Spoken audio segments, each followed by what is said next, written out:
श्रीमन नारायण। कल हमारे Facebook page या आईडी पर कोई महानुभाव थे, उन्होंने एकादशी के संदर्भ में कुछ प्रश्न किया था और संक्षेपतः तो हमने अपना मत उन्हें बता दिया था। बहुत विस्तार से तो नहीं मैंने लिखा, क्योंकि टिप्पणी में आप कितना विस्तार से उत्तर देंगे। सौभाग्य से आज श्री वैष्णव संप्रदाय के मान्य आचार्य जनों के मध्य सत्संगति से यह ज्ञात हुआ कि कहीं कोई चर्चा चल रही थी जिसमें एकादशी के दिन जो सांवा कहते हैं ग्रामीण भाषा में, सांवा एक प्रकार का धान्य होता है, शायद रामदाना उसी कहते हैं क्या, कहीं कहते हैं दूसरी चीज है रामदाना, सांवा एक चावल है, धान्य है। उसका जो एकादशी में लोग व्रत के लिए प्रयोग करते हैं भक्षण के रूप में, उसमें क्या शास्त्रीयता है या क्या निषेध है, इसके संदर्भ में एक चर्चा चली थी। तो गुरुजनों ने आदिष्ट किया हमें कि इस विषय में एक वक्तव्य मैं दूं और उसके बाद मैंने कुछ शास्त्रीय प्रमाणों का अवलोकन किया एक पक्ष दृढ़ता के निमित्त, और फिर मैं यह वचन कह रहा हूं। सबसे जो सामान्य नियम है जो एकादशी में, मैं अभी इस वीडियो में यह नहीं कहूंगा कि किस अस्मार्थ की क्या वैष्णव तिथि की मान्यता होगी एकादशी के रूप में, क्या वैष्णव की दीक्षा वाली तिथि की मान्यता होगी, क्या दशमी विद्या, कितना मुहूर्त द्वय, घटिका द्वय, दंड द्वय, ये सब नहीं, 10 दंड कम अधिक, ये सब जो है वो सब बाकी बहुत विवाद और बहुत विस्तार के विषय हैं। इसके लिए निर्णय सिंधु में, धर्म सिंधु में, एकादशी तत्व में, इत्यादि निर्णय में बहुत विस्तार से लेखन किया जा चुका है। समयानुसार तिथि भेद से उसका प्रयोग भी विद्वज्जन करते ही रहते हैं प्रमाण के प्रस्तुतिकरण के साथ। मेरा यह जो वक्तव्य है वह मात्र सावा के ऊपर केंद्रीकृत होगा और चावल इत्यादि के ऊपर, क्या भक्षणीय है क्या नहीं है इस पर होगा। तो सर्वप्रथम जो सामान्यतम नियम है जो कि सार्वकालिक है और सर्वोत्तम है, वह यह कहता है एकादश्यां न भुंजीत न शयित कदाचन। भोजन का और शयन का निषेध है, सामान्यतम नियम है। एकादश्यां न भुंजीत, भोजन न करे। भोजन किसका न करे, कुछ भी ग्रहण न करे तो सर्वोत्तम है, नाशनी आदि वचनों से। और पद्म पुराण के ब्रह्मखंड के अध्याय 15 के श्लोक 19 में आप देखें तो स्पष्ट कहा, पुनर्वच्मि पुनर्वच्मि श्रूयतां श्रूयतां नरा। मैं कहता हूं, फिर से कहता हूं, हे व्यक्तियों सुनो सुनो, क्या है, न भोक्तव्यं न भोक्तव्यं न भोक्तव्यं हरेर दिने। एकादशी के दिन भोजन नहीं करना चाहिए, नहीं करना चाहिए, नहीं करना चाहिए। तो किसी बात को 3 बार कहा जाए तो उस बात की सर्वथा पुष्टि हो जाती है, ऐसा हम लोग कहते हैं। और अब कहे कि बिना खाए रह नहीं पाएंगे तब क्या करेंगे। अब न भोक्तव्यम न भोक्तव्यम तो कह दिया 3 बार, लेकिन अब सामर्थ्य नहीं है तो क्या करें। उसमें क्या कहा, प्रयत्न करो कम से कम। ये नहीं सामर्थ्य नहीं तो उसको आप असामर्थ्य के कोटा में डाल दी और जो मन सो खाने लगा, ऐसा नहीं। स्कंद पुराण के माहेश्वर खंड के अंतर्गत जो केदार खंड है उसमें जो अध्याय 18 है उसके श्लोक 17 में कहते हैं, एकादश्यां चोपवासं प्रकुर्वीत प्रयत्नतः। एकदम बिल्कुल प्रयत्न पूर्वक उपवास करे, जितनी आपके पास भगवान ने शक्ति सामर्थ्य दिया है उसकी सीमा तक जाकर प्रयत्न पूर्वक करे। और जागरण के संदर्भ में भी यही कहा, रात्रो जागरण कुर्यात् प्रयत्नेन सुमध्यमे। मतलब प्रयास को अपनी शक्ति की सर्वोच्च सीमा तक करे कि भोजन और निद्रा का हम परित्याग कर दें, बिल्कुल प्रयत्न पूर्वक दृढ़ प्रतिज्ञ होकर। अब उपवास जो है उसका जो सामान्यतम लक्षण है, केवल भूखा रहना नहीं कि हम भूखे रह गए और उस दिन जागरण कर लिए तो हमारा एकादशी का व्रत हो गया, ऐसा नहीं। जो मुख्य भाव है उपवास में, उसके संदर्भ में आचार्य जनों ने कहा, उपावृत्तस्य पापेभ्यो यस्तु वासो गुणैः सह उपवासस्य विज्ञेयः सर्वभोग विवर्जितः। सर्वभोग में केवल हम भक्षण को नहीं लेंगे, अपितु सभी इंद्रियों के द्वारा जिन विषयों का उपभोग होता है, जो व्रत को खंडित करने वाले क्रम है ना, जैसे मैथुन का निषेध किया, खेलने का, क्रीड़ा का, मनोरंजन का निषेध किया, आपको व्यायाम का भी निषेध किया, तैलाभ्यंग का निषेध किया, इस प्रकार से जो या यात्रा का, पर्यटन का भी निषेध किया, उसमें अध्व का निषेध है, आयास का निषेध है। तो जो निषेधात्मक तत्व सभी इंद्रियों का जो विषय है उसमें आ गया सर्वभोग विवर्जित। और हमारे पास जो पाप तीनों गुणों से युक्त क्रियाओं के द्वारा समाविष्ट हो जाता है उसका निराकरण ही यहाँ पर उपवास है। और उपवसते इत्यादि से जो भगवान से अपनी सन्निकटता का बोध है, भगवान के प्रति जो अपने निकटता का बोध है, वह भी उपवास शब्द से आचार्यों ने उदिष्ट किया है। सामान्यतया जो व्यक्ति है वह 4 बार भोजन करता है, 2 बार तो डट के और 2 बार बालभोग अल्पाहार के रूप में। तो प्रातः काल एक नाश्ते के रूप में, मध्याह्न काल में डट के जो राजभोग लिए, बालभोग के बाद राजभोग, फिर सायंकाल से कुछ पहले हल्का फुल्का फिर कुछ ले लिए और रात्रि को फिर आहार लिए। तो 4 बार का जो आहार है, महाभारत में कहते हैं साय माध्यम तयोरहनो सायं प्रातश्च मध्य में उपवास फलं प्रेक्षर वर्जम भक्त चतुष्टयम। इन 4 समयों में जो व्यक्ति आहार ग्रहण करता है उस आहार का परित्याग भी उपवास में विहित समझना चाहिए। तो सार्वकालिक जो सामान्य नियम है वह यह कहता है कि हमें उपवास ही करना है, निराहार ही रहना है, उसमें हमें कुछ भी ग्रहण नहीं करना है। नारायण। अब एकादशी का व्रत बाह्य दृष्टिया देखने से लगता है केवल वैष्णवों का व्रत है, लेकिन शास्त्रों का सम्यक अनुशीलन करने से हम ज्ञात करते हैं इस बात कि वैष्णवों के लिए इसका जितना महत्व है उतना ही शाक्तों के लिए, शैवों के लिए, गाणपत्यों के लिए, सौरों के लिए, स्मार्तों के लिए, सबके लिए है। एकादशी एक ऐसा व्रत है जो कि संप्रदाय से के विभाजन से परे है, वो सभी प्राणी मात्र के लिए संसिद्ध व्रत है अपने अपने मर्यादा के अनुसार। जैसे कहीं कहीं वर्णन है, हालांकि यह भी मिलता है पुराणों में, पद्म पुराण में इत्यादि में विशेष करके, कि शुक्ल पक्ष और कृष्ण पक्ष दोनों का उपवास एक समान करे, भेद न करे। एकादशी तो एकादशी है, लेकिन उन्हीं ग्रंथों में कहीं कहीं किसी देवता और ऋषि के मत से यह बात भी आज ही हमें पढ़ने को मिली कि यति और ब्रह्मचारी के लिए विशेष करके दोनों पक्षों का और गृहस्थ के लिए विशेष करके शुक्ल पक्ष का व्रत विहित है। यह भी बात हमें आज ही पढ़ने को मिली। अब जो राजा रुक्मांगद और इनका प्रसंग है मोहिनी का, नारद पुराण के उत्तरार्ध में, उसमें एकादशी से संबंधित बहुत विस्तार से वर्णन किया गया है। यहां पर कहते हैं नारद पुराण में पूर्वार्ध के अध्याय 23 के श्लोक 3 में पहले कहते हैं एकादश्यां न भुंजीत पक्षयोर भयोरपि यो भुंक्ते स्वत्र पापियान परत्र नरकम व्रजेत। यहाँ जो व्यक्ति उभय पक्ष में शुक्ल कृष्ण पक्ष की एकादशी में भोजन करता है, भुंजीत, तो एकादश्यां न भुंजीत कहा नहीं करना चाहिए, लेकिन कर दिया तो उस व्यक्ति की पापी संज्ञा हो जाती है और पापी तो नरक जाता है। तो कहा परत्र नरकम व्रजेत, परलोक में वह नरकगामी होता है। और पद्म पुराण में भी कहा एकादश्यां न भुंजीत पक्षयोरपि, उत्तरखंड के अध्याय 51 में, और उत्तरखंड के ही 234वें अध्याय में कहते हैं एकादश्यां प्राप्तायाम, एकादशी प्राप्त हो तो समपोष्ये मानवा सर्व पाप विनिर्मुक्ता यान्ति विष्णु परम पदम। सम्यक प्रकार से उपवास करने का विधान, उपवास में जो विधि है उसका पालन हो, किस प्रकार का आपका आचरण होना चाहिए, किस प्रकार की मानसिकता होनी चाहिए, किस प्रकार का वक्तव्य आपका विभाजन होना चाहिए कि असत्य न बोले, अनितवाग न बने, क्रोध पूर्वक भाषण न करें, पिशुणता से दूर रहें इत्यादि, जो वाक संयम है, काय संयम है, मनस संयम है इत्यादि का सम्यक विधान से हम एकादशी में उपवास करें, यह भाव है यहाँ पर। अब गरुड़ पुराण के ब्रह्म कांड में, जिसको मोक्ष कांड भी कहते हैं, जो कि उत्तर भारत में तो उतना नहीं लेकिन दक्षिण में विशेष प्रचलित है। उत्तर भारत के संस्करणों में तो ये प्रतिलुप्त हो गई कालक्रम से, लेकिन दक्षिण से हमने श्री मध्वाचार्य जी के आश्रम से इसको मंगवाया था, उसमें मैंने पढ़ा था। उसमें जो अध्याय 14 है उसमें भगवान नारायण को सारात सारतर कहा गया है, सार तत्वों का भी परम सार। और उसमें कहा कि भगवान नारायण जब उपभोक्ता के रूप में आते हैं, जब भोग भोगते हैं, सबका भोग नहीं भोग देते, सार वस्तु का ही भोग भोगते हैं। ठीक है, ये कहा। तो उसमें बहुत से यज्ञों का, बहुत से क्रियाओं का, बहुत से फलों का, बहुत से अन्न का, मास परक, तिथि परक सार वर्णन है, बहुत विस्तार से, पूरा अध्याय में वही है। तो उसमें यह कहा कि उसमें तुलसी जी को कहा कि इनका सार कभी समाप्त नहीं होता। तुलसी जी ही एक ऐसे तत्व बताए, भगवान हरिवल्लभा तुलसी को बताया गया कि उनका सार कभी नष्ट नहीं होता। हाँ, जहां पर कहा कि तुलसी का जो है सो आस्वादन न करे, वहां पर जिह्वा से न करे, वहां पर त्वचा और घ्राणेन्द्रिय से उनका आस्वादन करने का, उसी में गरुड़ पुराण के ब्रह्मकांड के अध्याय 14 में वर्णन है। उसमें बहुत सुंदर बात कहते हैं एकादश्यां हरे रन्नंग निस्सारं परिकीर्तितम। एकादशी में अन्न में सार तत्व वास नहीं करता, अतएव वह भगवान के लिए निस्सार कहलाया गया। अब भगवान के लिए जो निस्सार हो गया, तो हम यह समझेंगे कि अन्न में ऐसा क्या हो गया एकादशी के दिन कि वह निस्सार हो गया। तो उसके लिए कहते हैं यानि कानि च पापानि ब्रह्म हत्यादिकानि च अन्नमाश्रित्य तिष्ठन्ति संप्राप्ते हरिवासरे स केवलमघं भुंक्ते यो भुंक्ते हरिवासरे तस्मात् सर्व प्रयत्नेन कुर्याद् एकादशी व्रतम। स्कंद पुराण के वैष्णव खंड के अंतर्गत अध्याय 33वें में जो श्लोक 32-33 है उसमें कहते हैं, कार्तिक महात्म्य वाला भी जो अलग से रूप छापे हैं ना, गीता प्रेस ने छापा है, चौखंबा ने छापा है, उसमें भी ये श्लोक मिलता है। कार्तिक महात्म्य जो स्कंद पुराण का अलग से छपी है। जो भी प्रकार के ब्रह्म हत्या आदि बड़े बड़े पाप हैं वे सभी एकादशी के दिन अन्न में आकर वास करने लगते हैं।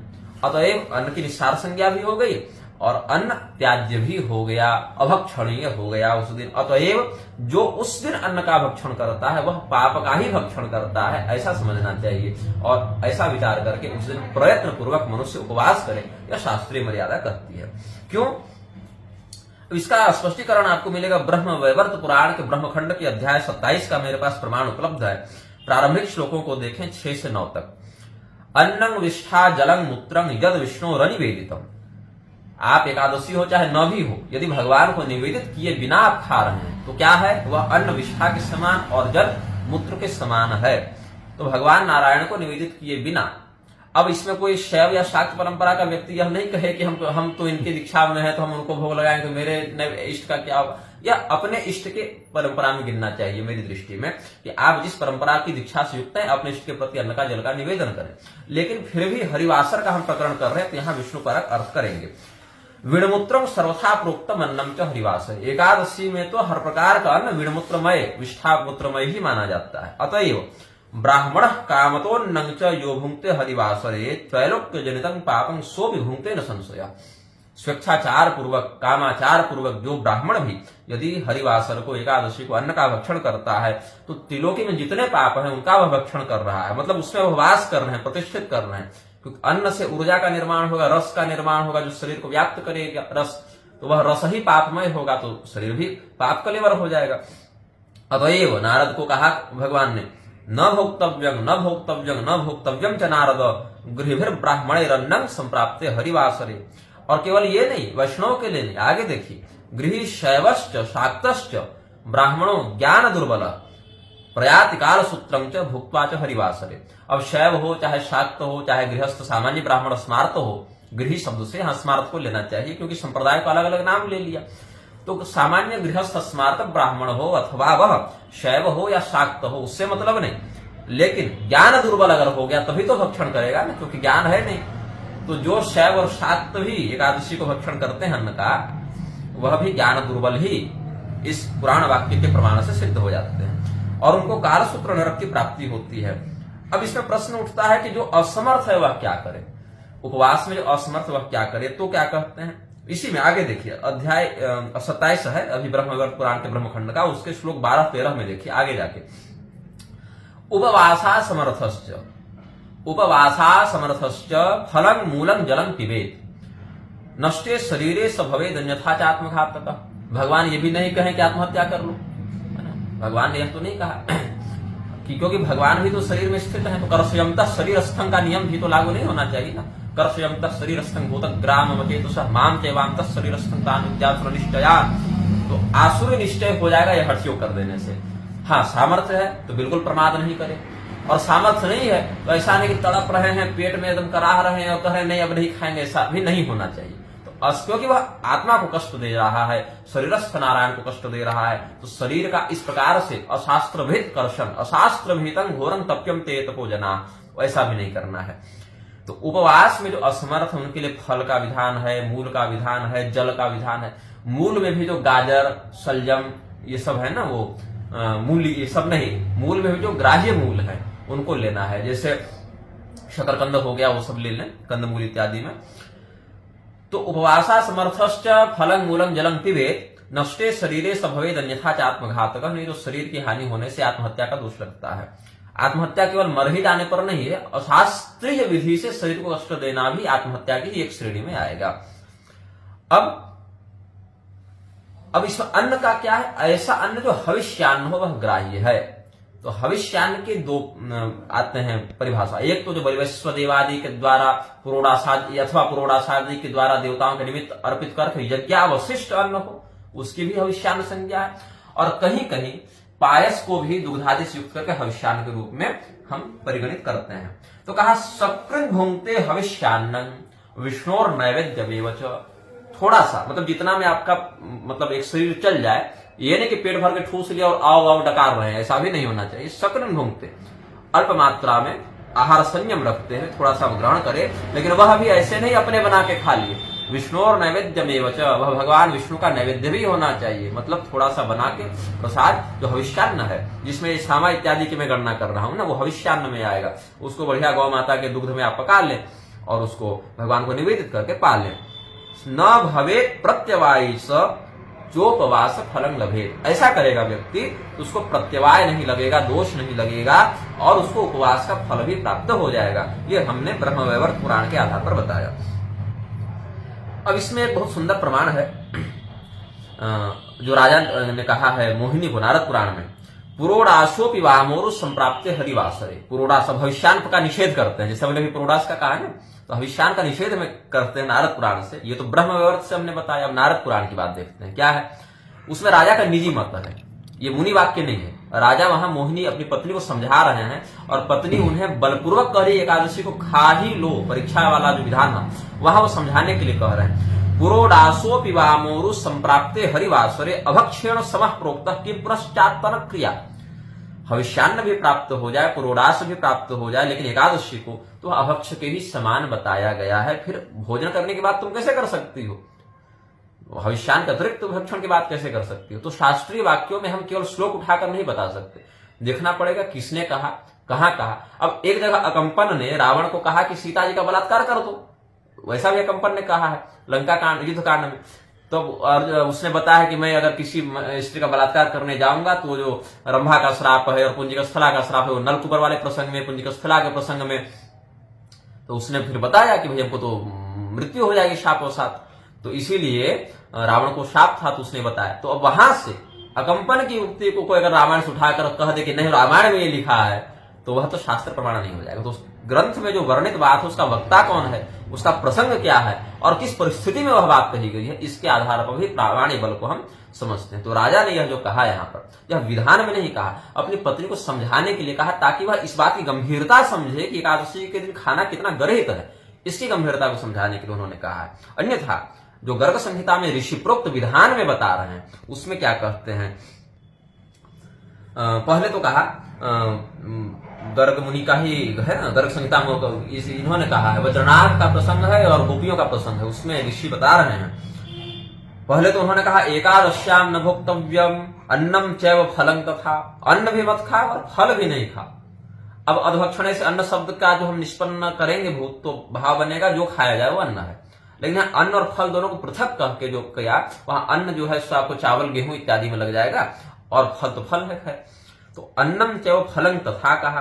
तो फिर गोपियों ने पूछा कि महाराज आगे बताइए, 48वें श्लोक में पूछा फलाहारं च कुर्वन्ति ये नरा हरिवासरे, उनका क्या होगा, फिर जो फलाहार करते हैं एकादशी के दिन उनका क्या होगा। तेषां गतिः का भवति तन्नो वर्णय विस्तरात्, हमें विस्तार से बताइए कि एकादशी के दिन जो फल खाते हैं उनका क्या होगा। चलो अन्न तो हमने छोड़ दिया, तो फलाहार करेंगे, क्योंकि फलम मूलम जलम पिबेत कहा ना, और फलाहार करेंगे तो क्या होगा, क्योंकि आप तो कह रहे हैं अन्नम चैव फलम तथा एकादश्याम न भोक्तव्यम। अब इस स्थिति में क्या करें हम, तो महर्षि ने बताया देखो समस्तं चोपवासेन यथोक्तं लभते फलम फलाहारेण चार्धं स्यात् किंचित न्यूनं जलेन च, ये कह दिया। ये नहीं कह रहा कि मत खाओ, लेकिन क्या है कि संपूर्ण जो फल है उपवास का वो तो संपूर्ण उपवास से ही प्राप्त होगा। और अगर उसमें जल पी लोगे, जो फलम मूलम जलम पिबेत कहा ब्रह्मवैवर्त के आधार पर, तो अगर जल पी लोगे तो उसके फल में कुछ न्यूनता आ जाएगी। और अगर फल खा लोगे तो फलाहारेण चार्धम स्यात्, फलहार करने से उसमें फल की जो है वह अर्धता हो जाएगी, आधा हो जाएगा उसका फल। अन्न तो बिल्कुल छोड़ दिए, तो फल की बात थी, क्योंकि गोपियों ने पूछा फलाहारम च कुर्वन्ति, तो कहा फलाहार का ये है विधान। अब अन्नाहार का क्या विधान है, तो अन्नात् सर्वान वर्जयित्वा, ये कहा अभी सभी प्रकार के अन्न का वर्जन कर दे, सर्वान अन्नान, तो अन्नान सर्वान वर्जयित्वा गोधूमाद्यान नृपेश्वर, राजा बद्रनाथ को भी बता रहे हैं गोधूम इत्यादि गेहूं इत्यादि का भी, चावल तो बहुत दूर की बात है, गेहूं का भी इस श्लोक में निषेध कर रहे हैं। एकादश्याम प्रपूर्वित फलाहार मुदा नर, अब प्रसन्नता पूर्वक अन्न का निषेध कर दिया, हर प्रकार के अन्न का, लेकिन फलाहार प्रसन्नता पूर्वक करे। किंतु क्यों, अन्नं भुनक्ति यो राजन एकादश्यां नराधमः यह लोके स चांडालो मृतः प्राप्नोति दुर्गतिम, जो एकादशी के दिन अन्न भक्षण करता है वह नराधम है, मनुष्यों में अधम है, और इस संसार में उसकी चांडालत्व संज्ञा हो जाती है, और क्षमा करें मरने के बाद वह दुर्गति प्राप्त होता है, और पुनः इस लोक में भी चांडालत्व का फल भोगता है, दुर्भाग्य प्राप्त करता है। आगे बताया 58 में, अब लोग खुश हो जाएंगे कि फलाहार मुदा नर, हम तो प्रसन्नता पूर्वक खूब चकाचक भक्षण करेंगे, भैया बादाम का हलवा लाओ, लेकिन नहीं, कहते हैं द्विवारंगवा त्रिवारंगवा यो नरो हरिवासरे करोति च फलाहारम तस्य किंचित फलम नहीं। यह भी कहा, यह नहीं कि ठूसे जा रहे हैं, अब तो कंपनियां फलाहारी टिप्स और फलाहारी सब निकाल रही हैं, ऐसा नहीं। वह केवल शरीर रक्षणार्थ बताया, शरीर के रक्षण हेतु उतना आप भगवान को नैवेद्य निवेदित करके करें, लेकिन 2 बार 3 बार खा रहे हैं फिर उस उपवास का फल यहां नहीं बताया। अब इसके बाद आगे कुछ प्रमाणों पर हम और चर्चा करते हैं, जो कि भविष्य पुराण के उत्तर पर्व के अध्याय 121 के जो बहुत सारे व्रतों का वर्णन है, जो हमने नक्षत्र माहेश्वरी में भी नक्षत्र प्रधान व्रतों का वर्णन किया है, उसमें जो इंद्राग्नेय व्रत है जिसको पौरंदर और वैश्वानर व्रत से भी संकेत करते हैं, उसके बाद विष्णु व्रत का वर्णन है। तो विष्णु व्रत में क्या कहते हैं, एकादश्याम तो नक्ताशी, भगवान विष्णु पर व्रत भी है, व्रत का ही नाम विष्णु व्रत है। कहते हैं एकादश्याम तो नक्ताशी, एकादशी को भोजन करे किंतु दिन में ना करे, नक्ताशी मतलब रात को करे।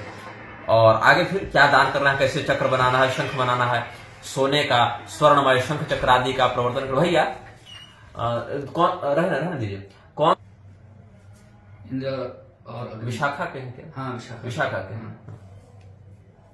विशाखा नक्षत्र के अधिपति हैं द्विदेव। हाँ, तो विशाखा नक्षत्र के हैं, इंद्र और अग्नि दोनों अधिपति हैं संभवतः। तो विशाखा का जो है पौरंदर और वैश्वानर व्रत का शांति के लिए विधान है, जो हमने नक्षत्र माहेश्वरी में लिखा भी है। तो उसके आगे फिर विष्णु व्रत का वर्णन है। विष्णु अधिपति है श्रवण के, सब विष्णु श्रवण के अधिपति, हाँ, तो उनके लिए विष्णु व्रत का विधान है। उसमें कहते हैं एकादश्याम तो नक्ताशी, रात्रि को एकादशी को भोजन करें। अब इसमें बहुत सुंदर है बात, अब कोई व्यक्ति चाह रहा है, समर्थ भी है, लेकिन ऐसी कोई परिस्थिति बन गई कि वह एकादशी के दिन बीमार पड़ गया। ऐसी भी स्थिति आ गई कि आमतौर पर वह समर्थ रहता है उपवास के लिए, लेकिन उस दिन वह थोड़ा सा क्षीणकाय हो गया, दैहिक बल में हानि हो गई, तब क्या करें? तो कहा व्रतस्थ, जो व्रत में स्थित है किंतु उसके प्राण रोग अवसाद संकट में पड़ गए हैं, तो कहा व्रतस्थ प्राण रक्षार्थम कदाचित दुदकं पिबेत, थोड़ा सा जल पी ले। अगर जल पीकर भी पुष्टि न प्राप्त हो, कष्ट थोड़ा बना रहे, तो फल मूली तथा क्षीरम, फल मूल का सेवन कर ले अथवा दूध पी ले। यज्ञ शिष्टम तथा हवि, यज्ञावशिष्ट अन्न का भक्षण करे, क्योंकि वह प्रसाद में परिगणित होता है, भोज्य उपभोग में नहीं गिना जाता। वो यज्ञ शिष्टासन संतो मुच्यन्ते सर्व किल विषय, भगवान ने कहा गीता में, यज्ञ शिष्ट हवि का, यज्ञ शिष्ट अन्न का ग्रहण भक्षण करने वाला व्यक्ति पाप से मुक्त होता है। अतएव यहाँ पर प्राण रक्षार्थ यज्ञ शिष्ट अन्न का भक्षण करना ऐसे व्रती के लिए पाप कारक हम नहीं समझते हैं। व्रत मध्य तो दूसरी बात का है, बहुत लोग पूछते हैं हमको शुगर है महाराज जी, क्या करें, दवा अनिवार्य है, अथवा हमें और भी कोई जैसे कफ की समस्या है तो उसमें क्या करें। मुझे ही देख लीजिए, मैं बचपन से कफ का रोगी हूं, तो एकादशी तो करता ही हूं। अब कैसे करता हूं इसका थोड़ा आगे समन्वय करूंगा अभी प्रमाण पर। तो उस स्थिति में अपने जो चिकित्सक हैं उनके निर्देश के अनुसार, अब चिकित्सक तो भाई ऐसी कोई दवा देते जो मांसाहार से बनती हो, तो वैसा नहीं, जो ग्राह्य हो उसी में से अपने चिकित्सक के और अपने गुरुजनों के आदेश और निर्देश के अनुसार वह व्यक्ति अगर व्रत के मध्य भी अगर औषधि का सेवन करता है, फल मूल जल दूध आदि का सेवन करता है, तो उसको दोष नहीं लगता। व्रत मध्य तो रोगार्थो वैद्य प्रोक्त मथौषधम करोति च गुरोर्वाक्यम व्रतस्थ क्षणादपि ब्राह्मणस्याभिलषितम साधयेद विचारयन्, ऐसा ब्रह्म पुराण का प्रमाण हम देते हैं। अब एक बहुत ही सुंदर प्रमाण इसमें जो परम पुरुष संहिता का है, वैष्णव में पांचरात्रागम की, वैखानसागम की बहुत मान्यता है। और पौराणिक मत में हम वैष्णव के 4 संप्रदाय मानते हैं, चतुर्थ संप्रदाय प्रवर्तक जो हमारे आचार्यगण हुए उनको भी मानते हैं। और तांत्रिक परंपरा में हम लोग शाक्तों में विशेष करके, जब शाक्त दृष्टि से जो संप्रदायों का भेद देखेंगे तो वैष्णव स्पष्ट भेदास्यु कहते हैं। शक्ति संगम तंत्र के आधार पर हम लोग वैष्णवों के 8 भेद मानते हैं। तो 8 हो या जैसे श्री संप्रदाय, 4 में से एक संप्रदाय हुआ श्री संप्रदाय, एक हुआ। उस श्री संप्रदाय में रामानंदी भी आ जा रहे हैं, रामानुजी भी आ रहे हैं। अब कोई दुराग्रह वसात कहना चाहे नहीं आ रहे हैं तो उसका निजी है विषय, लेकिन शास्त्र सिद्ध बात की हम यहाँ पर चर्चा करें तो रामानुजी और रामानंदी दोनों श्री संप्रदाय में आ रहे हैं। लेकिन तांत्रिक परंपरा में जब हम गिनेंगे तो इनको दोनों अलग अलग गिनते हैं, क्योंकि रामानंदीय जो कर्मकांड है वह वैखानसीय परंपरा के कारण कुछ पृथक परिगणित हो जाता है अर्चा विधान से। और भगवान वेदांत देशिक स्वामी जी ने भी पांचरात्र रक्षा में वैखानसीय और पांचरात्रीय सपर्या विधान में सांकर्य का निषेध किया है। कहा है कि जो जिसका है उसी से करे, उसमें संक्रमण न करे, कि जो जिस संहिता और जिस परंपरा का अर्चा विधान है, जहां जैसी पद्धति वैसा करे। इसलिए हम लोग तांत्रिक परंपरा में जो तो वैष्णवे त्वष्ट भेदास्यु, ऐसे हम थोड़ा धुंधला सा स्मरण आ रहा है, लेकिन शक्ति संगम तंत्र का यह श्लोक है, तो हम लोग 8 ही गिनते हैं। उसमें जो पांचरात्रागम की परम पुरुष संहिता है, उसके अध्याय 10 को आप प्रमाण में देखें। यहां बड़ा सुंदर भगवान ने स्पष्टीकरण किया। गंधं पुष्पं च तांबूलं वनिता संगमं तथा तदन्यानि सुगंधानि एकादश्यां विसर्जय। क्या क्या नहीं करना है? गंध, पुष्प, तांबूल, अपनी पत्नी से रमण, वनिता का अर्थ किसी से भी नहीं, यहाँ धर्म पत्नी से उचित काल में रमण का निषेध है, और भी अन्य जो इत्र फूलेल सुगंध लवेंडर लगाते हैं उसका भी निषेध है। लेकिन यहाँ ध्यान देना चाहिए कि अब आप श्री तिलक करेंगे तो चंदन ही है, गंध ही है, क्या है? सुगंधित है ना, दुर्गंध युक्त तो तिलक होता नहीं, सुगंध युक्त तो होता है। तो भगवान के प्रति निवेदित इन तत्वों का निषेध नहीं कहा। जैसे आपने भगवान को चंदन लगाया, फिर उसको धारण किया, भगवान के पुष्प को निर्माल्य प्रसाद के रूप में धारण किया, इसमें दोष नहीं है। अपने दैहिक अलंकार के रूप में उपभोगात्मक निषेध है, न कि दीक्षा विधान में जो भगवान का जो मंगल चिन्ह है उसको धारण करने का, उसमें निषेध नहीं है। यहाँ पर जो काम अवसात जो हम उपभोगात्मक गंध पुष्प आदि का सेवन करते हैं उसका निषेध है। अब इसमें एक बहुत सुंदर श्लोक है जो बहुत अब वैष्णवागम का है। यस्तु लोके विमूढ़ात्मा एकादश्यां पोषिता प्रसादंतु महाविष्णु न भक्ष्यति यदि द्विजाः तस्य वैतद् व्रतं सर्वं निष्फलं भवति ध्रुवं तस्मात् सर्वं प्रयत्नेन एकादश्यां कणं हरेः प्रसादं भक्षयेत् विप्रास्तदाधिक्यं न भक्षयेत्। बहुत सुंदर एक बात कही। विमूढ़ात्मा, ऐसा व्यक्ति जो बहुत जटिल मूढ़ता से ग्रस्त है, एकादशी को उपवास करके यदि भगवान का प्रसाद भक्षण नहीं करता, उस स्थिति में उसका व्रत पूर्ण नहीं माना जाता, उसको निष्फल माना जाता है। तो यहां पर हम देखते हैं कि भगवान के नैवेद्य भक्षण का निषेध एकादशी में नहीं कहा, लेकिन कितना कहा, इसका भी एक परिसीमन बताया आचार्यों ने। क्या कहते हैं? प्रसादं भक्षयेत् विप्रास्तदाधिक्यम न भक्षयेत्, तो कितना? कणं हरे, कण मात्र ग्रहण कर ले नैवेद्य को, न कि पेट भर के ठूस रहे, ऐसा भी नहीं होना चाहिए, कण मात्र का। फिर प्रश्न किया, अच्छा अगर कण मात्र से न पुष्टि होता, अब शरीर तो शरीर है, उस पर तो नियंत्रण नहीं है सबका। तो एकादशी के दिन चलो हमने कणमात्र भगवान का एक स्पर्श कर लिया, जिह्वा से प्रसाद को प्रणाम कर लिया, कणमात्र ले लिया, क्योंकि नहीं लेंगे तो इस प्रमाण से व्रत की पूर्ति नहीं होगी। उस स्थिति में तो क्या कहा?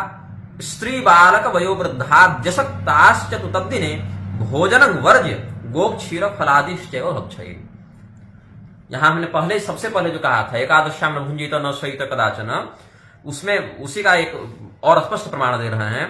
जो स्त्री है, बालक है, वयोवृद्ध हो गया, बूढ़ा हो गया, अथवा जवान भी है तो अशक्त है, सामर्थ्य उसमें उतना नहीं है कि वो उपवास कर सके, तो जो उसका नियमित भोजन है, सामान्य जो आहार है, वह उस भोजन को छोड़ के गाय का दूध पी ले, फल इत्यादि का भक्षण कर ले। वो भी कितना करना है? 1 बार करना है, 10 बार नहीं करना। ये गर्ग संहिता के प्रमाण के समन्वय से हम समझते हैं। और जागरण के बारे में क्या कहा? जो हमने कहा न शयित कदाचन, तो जागरण में क्या कहा?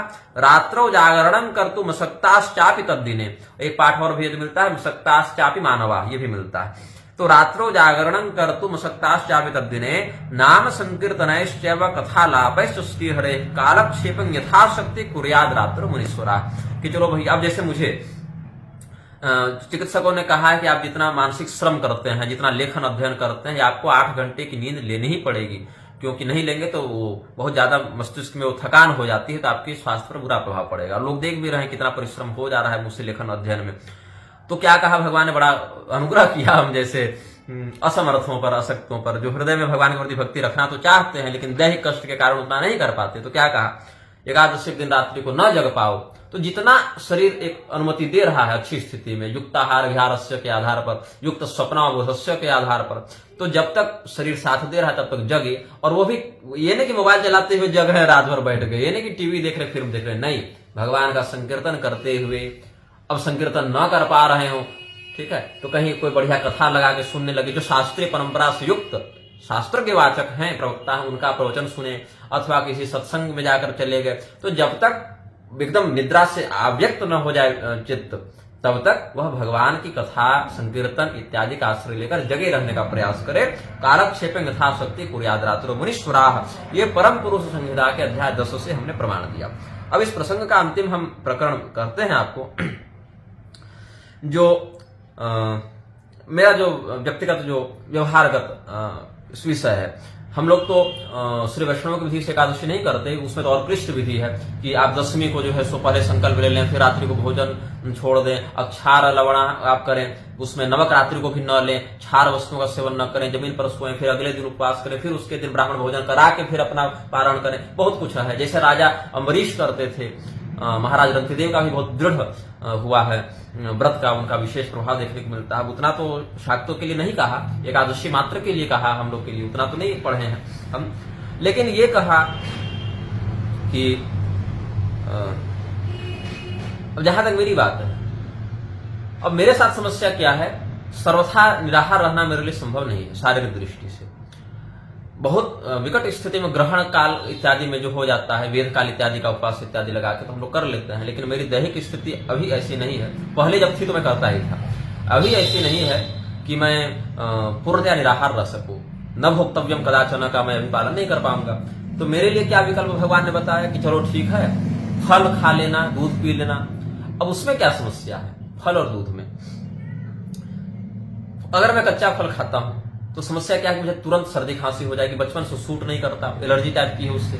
केला में खा नहीं सकता, अमरूद खा नहीं सकता, सेब इत्यादि मुझे उदर व्याधि में नुकसान। तो मतलब कच्चा फल मुझे अगर थोड़ा बहुत कभी ले लो तो ठीक है, लेकिन वो मेरे लिए स्वास्थ्य वर्धक नहीं होगा। और मैं एकादशी को उपवास करके कच्चा फल खा जाऊं तो गैस बना देगा, ये समस्या है, वहां मैं फंस जाता हूं। दूध के साथ क्या समस्या है कि निरंतर यात्राओं में या वनों में रहने के कारण देशी गौ माता का शुद्ध दूध उपलब्ध नहीं हो पाएगा हमारे लिए। तो भारत का भी दुर्भाग्य है, हमारा भी दुर्भाग्य। घर में रहा तो उपलब्ध हो जाएगा, या किसी ऐसे आश्रम में रहा तो उपलब्ध हो जाएगा, वहां ग्रहण भी कर लेता हूं उस स्थिति में। लेकिन पैकेट वाला या जर्सी गाय वाला या मृत वत्सा का दूध तो, या इंजेक्शन लगा के जो दूध देते हैं वो तो मैं ग्रहण नहीं करूंगा, वहां भी फंस जाता हूं। अब समस्या क्या हुई, तो फिर मेरे पिताजी ने और गुरुजनों ने कहा कि अच्छा ठीक है, चावल मत खाना, क्योंकि अन्न शब्द चावल में रूढ़ है। इसका मैं आगे प्रमाण भी दूंगा आपको, जो मैं कह रहा हूं उसका। तो उस स्थिति में कहा उन्होंने, पिताजी ने भी कहा, हालांकि पिताजी तो सामर्थ्यवान है, योग बली है। अब पता नहीं मैं पूर्वकृत प्रारब्ध से उतना नहीं देह बली हो पाया, लेकिन जो सामर्थ्य करता हूं। तो यहां पर पिताजी ने कहा कि चावल तो बिल्कुल नहीं लेना, ये तो निषिद्ध बात है।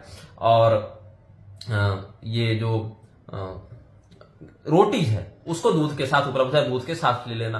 तो ये पिताजी ने कहा था तो वो मैं ले लेता हूं। चावल तो बिल्कुल नहीं लेता, रोटी ले लेता हूं, गेहूं के आटे की बनी हुई। लेकिन हालांकि गर्भ संहिता में ये भी निषेध है। अगर मैं कुछ गलत कर रहा हूं तो मैं कभी उसकी वकालत नहीं करूंगा कि मैं सही कर रहा हूं, वो भी निषिद्ध है। यहां कहा ना, अन्नान सर्वान वर्ग इत्वा गोधूम आद्यान नृपेश्वर, गेहूं का भी निषेध है। लेकिन एक बात और भी है इसमें कि इस स्थिति में मुख्य निषेध चावल का ही है। क्यों कहा? नक्तं हविष्यान्न मनोदनम च, अनोदन, जो ओदन नहीं है, ओदन कहते हैं चावल को, यहां अन्न शब्द जो है वह ओदन पर आरूढ़ है कि नक्तं, रात को भोजन करे। तो एकादश्याम च नक्ताशी, भविष्य पुराण से जो हमने प्रमाण किया विष्णु व्रत के अंतर्गत। और नक्तं हविष्यान्न मनोदनम च फलं तिलाह क्षीर मथामुचाज्यम यत पंचगव्यं यदि वाथ वायु प्रशस्त मत्रोत्तरम उत्तरम च। ये वायु पुराण का प्रमाण हम आपको दे रहे हैं। क्या कहते हैं? सबसे जो सामान्य नियम है, जैसे आपने कहा कि आपको आपत्ति करेगा कि तुम अपनी बात को सही सिद्ध करने के लिए लिखा है कि गोधूम वर्जित है, गेहूं वर्जित है, फिर भी तुम यह कह रहे हो कि नहीं केवल चावल पर रूढ़ है, तुमको गेहूं भी छोड़नी चाहिए। तो मैं यह बता दूं, वहां क्या कहा? अन्नान सर्वान वर्जयित्वा, सभी प्रकार के अन्न को वर्जित कर दे। लेकिन यहां विधान में फलं तिलाह क्षीर मथामुचाज्यम भी कहा, तो तिल तो अन्न में ही आ जाएगा यहां पर। तो इस स्थिति में विशेष करके चावल का निषेध बताया यहां पर आचार्यों ने, ऋषियों ने, पुराणों में। तो क्या कहा? नक्तं हविष्यान्न, रात को भोजन करे तो क्या करे? हविष्यान्न का ग्रहण करे, जो भी मैं सिद्ध कर चुका, हविष्यान्न। और हविष्यान्न कैसा हो? अनोदनम च, वह चावल न हो, चावल के अतिरिक्त कुछ और हो। ये अगर खा रहे हैं आप एकादशी के दिन, तो इसको सबसे सामान्य स्तर का आपको माना जाएगा व्रती। इससे श्रेष्ठ स्तर का व्रती क्या है? जो ये भी नहीं खाता।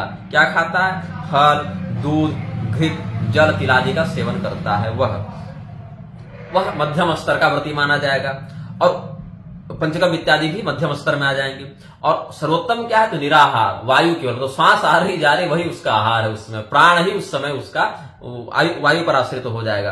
तो यदि वाथ वायु और ये सब भी न लेकर वायु पीकर रहे, निराहार रहे, तो प्रशस्त मत्रोत्तरम उत्तरम च, ये एक दूसरे से अधिक जैसे आगे बढ़ते जाएंगे। या तो हविष्यान्न, चावल रहित हविष्यान्न ले ले, अथवा फल, जल, तिल, अंबु इत्यादि का ले ले, पंचगव्य इत्यादि का सेवन कर ले, और नहीं तो फिर निराहार रहे तो अधम, मध्यम और उत्तम इस कोटि में हम समझते हैं, अथवा सामान्य, मध्यम और सर्वोत्तम इस कोटि में इस प्रमाण से हम समझते हैं। तो यहाँ पर अपने पिताजी के, गुरुजनों के वचन और अपने चिकित्सक और इसके स्वास्थ्य के परामर्श के अनुसार हमने चावल का निषेध किया और ये रोटी ले लेता हूं मैं। उसमें ये भी है, बौधायन मुनि ने बड़ा अनुग्रह करके ये विधान दिया। इस प्रतिकार है बौधायन और ब्रह्मनिष्ठ है। बौधायन वृत्ति के आधार पर भगवान रामानुजाचार्य जी ने, शंकराचार्य इत्यादि ने जो भाष्य प्रणयन किया है। अष्टौ तान्य व्रतघ्नानि आपो मूलम फलं पयः हविर ब्राह्मण काम्यात गुरोर वचनम औषधम।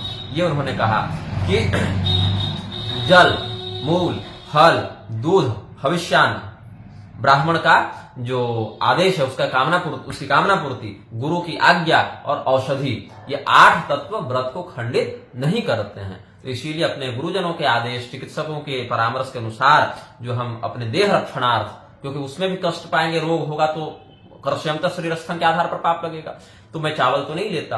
तो जब उपलब्ध होता है तो दुग्ध फल आदि से, और न उपलब्ध हो तो रोटी इत्यादि मैं ग्रहण कर लेता हूं। ऐसे भगवान की कृपा से लगभग तो प्राप्त हो जाता है, लेकिन न हो पाए तो उस समय मैं रोटी ले लेता हूं, लेकिन चावल कदापि नहीं लेता। तो सामा जो है वह भी भविष्यान्न की श्रेणी में आने से, ओदन जो है उसमें भी कंगू इत्यादि को जो कहा, उसमें 4 प्रकार के तंडुल बताए गए हैं। एक रक्त तंडुल, कृष्ण तंडुल, शीत तंडुल, शीत मतलब श्वेत, और पीत तंडुल। तो पीत तंडुल जो है वही इसमें हविष्यान्न के रूप में गृहीत हो जाएगा। जब संस्कृत में श्लोक के कई बार अर्थ भी बदल जाते हैं। जैसे क्या हुआ, जैसे काम शास्त्र का जब मैं अध्ययन कर रहा था तब मुझे ये बात पता चली। मैंने काम शास्त्र के करीब 14 ग्रंथ पढ़े हैं, और अभी पुरुषार्थ दिगंबर में धर्म, अर्थ, काम, मोक्ष चारों का सारभूत में 1000 श्लोकों में लिखने का विचार कर रहा हूं पुरुषार्थ दिगंबर ग्रंथ में। तो काम शास्त्र में हमने यह पढ़ा कि पहले मैं समझता था श्यामा कहते हैं सांवली स्त्री को, जो कि सामान्य अर्थ है, लेकिन वहां पर बताया गया कि जो तपाए हुए सोने के समान प्रभाव वाली गौर वर्ण की स्त्री, उसको श्यामा कहते हैं। तो ये बात मुझे वहां से पता चली। तो कई बार क्या होता है, शब्द का वह प्रचलित अर्थ जो समझते हैं वैसा नहीं होता। अभी तो उस शास्त्र में जो उसका निरुक्त बताया गया, अर्थ बताया गया, उसको ग्रहण करना चाहिए। तो यहाँ जो प्रियंगु इत्यादि या निवार श्रेणी के जो धान्य हैं, जो ऋषि महर्षि जो हल प्रवपण के बिना जो स्वोद्भूत या स्वफलित जो प्राप्त हैं, उनके ग्रहण का निषेध नहीं है। वो भविष्य कोटि में, निवार कोटि में, ऋषि ग्राह्य कोटि में, जो ऋषि पंचमी इत्यादि को भी लेते हैं ना, जो ये इसके बिना जो ग्रहण करते हैं, जो हल बिना बोए वाला, वो सब व्रत में ग्राह्य बताए गए, ऐसा हम समझते हैं। तो अभी मेरे पास इतने प्रमाण उपलब्ध थे। अगर किसी के पास स्व संप्रदाय परंपरा के अनुसार, जैसे हित हरिवंश संप्रदाय में बहुत नहीं मानते व्रतों का बंधन, उसमें भक्ति सेवा कैंकर्य भाव को अधिक मानते हैं, लेकिन गौड़ीय में, माध्य में व्रतों की दृढ़ता को अधिक प्रधानता देते हैं। तो अपने संप्रदाय के आचार्य जो उपदिष्ट मार्ग का अनुसरण करते हुए यदि कोई इसमें और भी कोई बात चर्चा करना चाहे तो कर सकते हैं। सत्संग होते रहना चाहिए, तभी शास्त्र प्रमाण एक दूसरे के, कोई राग द्वेष की बात नहीं है। शास्त्र की चर्चा होती रहे, जगा हुआ रहे समाज, ताकि कर्तव्य का सर्वोत्तम निर्णय सामने आए और अपने संप्रदाय की सर्वोत्तम मर्यादा का व्यक्ति पालन कर सके। यह हमारी कामना है। श्रीमन नारायण।